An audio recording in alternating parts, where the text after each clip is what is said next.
Assalamualaikum warahmatullahi wabarakatuh. Shalom, Om Swastiastu, Namo Buddhaya, Salam Kebajikan, Rahayu. Mahasiswa manajemen untuk kelas manajemen keuangan dimanapun Anda berada.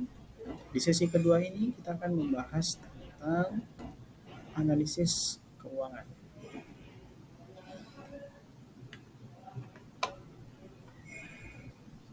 Yang pertama adalah analisis keuangan rasio.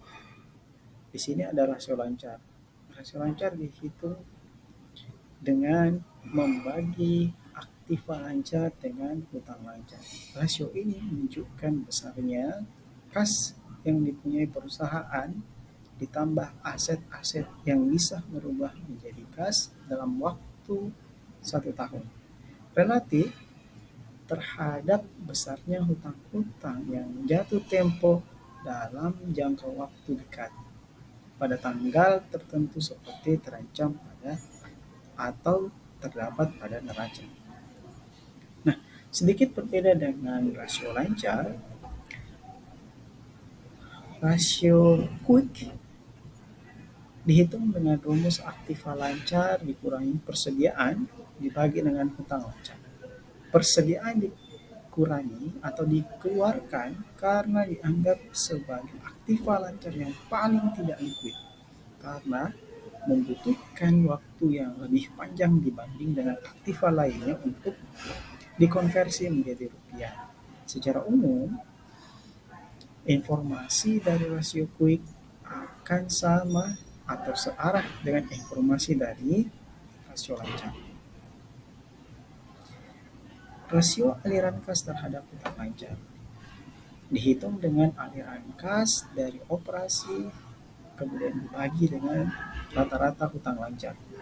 Studi empiris di Amerika memperlihatkan bahwa aliran kas terhadap hutang lancar untuk kondisi bisnis yang sehat adalah sekitar 0,4 atau lebih dalam hitungan persen. Pada industri yang relatif sudah memasuki tahap kedewasaan, secara umum tidak akan kesulitan memperoleh surplus kas dari operasi mereka. Rasio aktivitas modal kerja.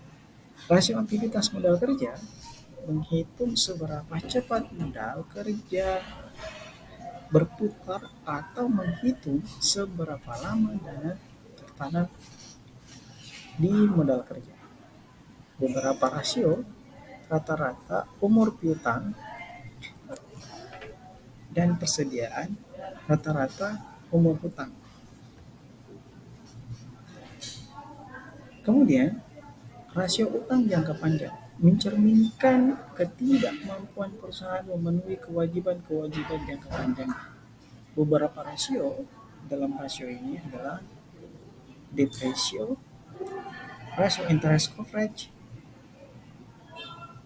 di mana disebut juga sebagai kemampuan membayar bunga,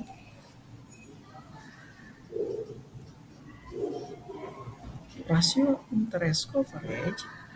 Rasio ini mengukur berapa kali pendapatan sebelum bunga dan pajak bisa menutup bunga atau EBIT. EBIT ini adalah earning before interest and tax. Rumus laba bersih plus biaya bunga kemudian pajak penghasilan dibagi dengan biaya bunga. Bisa diperluas menjadi fixed charge coverage ratio. Kelemahan rasio ini fokus pada earning bukan aliran kas. Yang terakhir adalah rasio aliran kas terhadap modal. Rasio ini melihat kemampuan perusahaan menganalisis kas untuk menutup kewajibannya. Rumusnya, aliran kas dari operasi kas dibagi rata-rata total hutang. Aliran kas dari operasi bisa dilihat dari laporan aliran kas, yaitu dalam komponen operasi. Nah, sekian untuk materi tentang analisis rasio dari beberapa rasio yang ada.